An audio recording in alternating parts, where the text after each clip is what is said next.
You've been waiting for. It was a little bit awkward getting started, but here we are. This is the IEM Sao Paulo Qualifiers stage number 2. This is day 2 with the double elimination. And, Josh up to something a little bit tricky, so we'll get into the introductions right away. I am Rifkin, joined today with my Insanity's Penguin, and kicking off this best of 3, spotting in the top right, the Blue Terran. From my Insanity, give it up for Jjakji.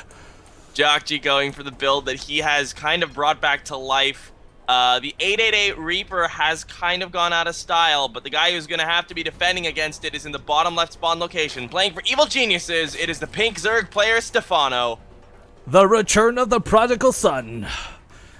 So it's the return of Stephano, and he did play Home Story Cup 8, but this is the first, non-Home Story tournament we've seen him in. Home Story Cup is also the kind of tournament that people do go to just because it's fun sometimes, so this is kind of a sign that maybe there is something on the horizon for Stephano. But Jjakji, this is a build that it was really popular in beta, and then at the very beginning of release for HOTS. Oh no, Stephano's going hatch first, I think.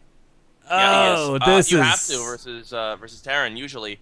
So this is really bad for him, but the thing is, this is like Jjakji's control with this build is insane. Like, well, Penguin, go ahead. Let's not forget this is Yansu. There's only one spot over here. If Stephano recognizes this map is so good for it. Like, this is actually a really good map for it. What is? But I'm saying if Stephano realizes with this first Overlord scout that something's up, and I don't know if he'll know it's Reapers or not. He can at least put if you put 2 drones on the ledge, you catch that Reaper right away. It's forced to jump away instead of fight. Like, it's a big like what if scenario. But Stephano's got means. Like, it's within the realm of potential to consider all things possible, but unlikely. He can definitely defend it. But the thing is, Jjakji's control with this build, he's going to build a bunker now. And his control with this build is such that he demolished Xenio with only Reapers in Home Story. And he demolished the eventual finalist of the last GSL, Sue, in the group stages. He demolished him with this as well. Oh god, the bunker. Map both times. The bunker too, for the healing huts. Well, here comes that first Reaper. Ooh, Stephano gets away with the drone. Doesn't need to build cancel just yet. 2 health remaining. The other one is first blood. Yeah, and continuing chasing. This first Reaper is tough, but stuff really gets hard when the second Reaper comes in, and that's when it's going to become super difficult, especially with the healing hut, as you called it, already ready to go. Another one of these drones does go down. 2 Spore Crawlers currently being built. No, one is a Spine Crawler, actually, because he definitely needs to have some static defense up against this. Another drone going to go down by he needs to cancel the Spore Crawler. He needs to cancel that Spore, and he's not going to do it. Oh no, that's completes. That's really bad. It's not so much that the Spore Crawler is useless, but that's a lot of resources lost. Stephano panicking, to say the least. It's kind of like, come on, Jjakji, I come back, and this is how you treat me. Yeah, the Queen's out, which is going to be nice, but with 3 Reapers, you can start to deal with a Queen. And he's going to lay a little bit of the hurt down on there, and that Spine is going to be super important for staying alive. Jjakji is going to follow it up with a Factory by the looks of it, and he will probably be going into Hellion Harass if Stephano survives this initial pressure. Looks like he should with the Spine coming forward, so the Spine is definitely a very good decision. Yeah, the Link's coming out at a very nice time as well.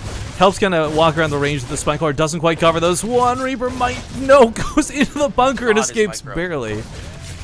Yeah, Josh's control pretty good here. This Queen is getting dangerously low on health. Now the bunker's being repaired, but it's being repaired slower than the Spine is actually damaging it. So it's got a timer on it, which is definitely going to be good for Stephano, but the Reapers are all still alive. Look at that worker deficit too right now, Penguin. That Queen is about to pop. Stephano has no links currently. Well, he's got 2 links currently. The workers are just barely alive. There's 12 of them if that Queen does go down. And Jjakji has secured a very quick victory here in game number 1. Well, that was maybe it was Jjakji just being like, we're 40 minutes behind. Let's make up for it. Well, you know what? I really like that, because now Stephano is going to absolutely be on edge for game number 2. There's no way Stephano goes into game number 2 and says, all right, I'm going hatch first without scouting, you know? So, all right. It's a best of 3, guys. It's not over yet. And let's not forget this is a loser's bracket. Even if one of these guys do get knocked out early, they can still come back through this. But as stated before, not the best opening for Stephano, but we've seen people come back from this. He gets to go up on Derelict Watcher, though, which is a much better Zerg map than Yansu. I don't understand why Stephano didn't veto Yansu, because Yansu is probably the worst map for Zergs. But he apparently doesn't mind it, so